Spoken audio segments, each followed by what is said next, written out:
অঝরে কাঁদছিলেন তিনি। মক্কার হারিম সাহেবের পাশে পাকিস্তানের এক পরিচ্ছন্ন কর্মী, তিনি ইফতারের আগ মুহূর্তে আল্লাহ তাআলার কাছে দোয়া করছিলেন, তার ঋণ, তার জীবনের কঠিন বাস্তবতা সম্পর্কিত। অঝরে কাঁদছিলেন তিনি। ঠিক সেই মুহূর্তে মক্কার যে লাইভ ক্যামেরা, সেই ক্যামেরাটি গিয়ে পড়লো তার উপরে। ফোকাস হলো, সারা বিশ্ব দেখতে পেল অঝরে রবের কাছে আকুতি করা এক মিনতি করা এক ব্যক্তি, বান্দা, যিনি অঝরে কাঁদছিলেন এবং কি যেন বিড়বিড় ফিসফিস করে বলছিলেন। এই কান্না দেখে ওই লাইভ ক্যামেরা থেকে সৌদি আরবের এক ধনবান ব্যক্তিত্ব তিনি খোঁজ লাগালেন, কে এই লোক, কেনই বা কেঁদেছিলেন।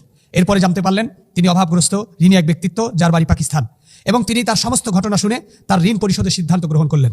এরপরে যারা স্থানীয় সাংবাদিক, তারা তাকে জিজ্ঞাসা করলেন যে ভাই, আপনি এমন কি দোয়া করছিলেন যেই দোয়া মক্কার হেরেম শরীফের ক্যামেরা আপনার দিকে ফোকাস করেছিল এবং লাইভলি সেটা লাইভ কাস্ট হয়ে আপনাকে আজকের এই সুন্দর আল্লাহ তাআলার পক্ষ থেকে ঋণ পরিশোধের ব্যবস্থা করে দিল।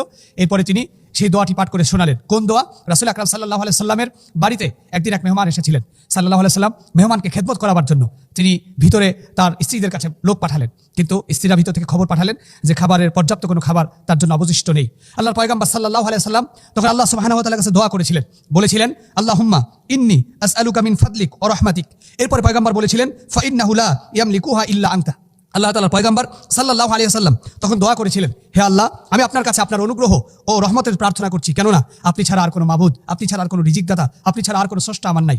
আল্লাহর পয়গম্বর সাল্লাল্লাহু আলাইহি ওয়াসাল্লাম এর হাদিস প্রমাণ করে এই দোয়া করার পরেই আল্লাহ রাসূল সাল্লাল্লাহু আলাইহি ওয়াসাল্লামের কাছে একটি ভাজা ছাগল বা বকরি সঙ্গে সঙ্গে উপহার এসেছিল, এবং সাল্লাল্লাহু আলাইহি ওয়াসাল্লাম সেই বকরি বা ভাজা ছাগল দিয়ে ওই মেহমানকে মেহমানদারি করেছিলেন।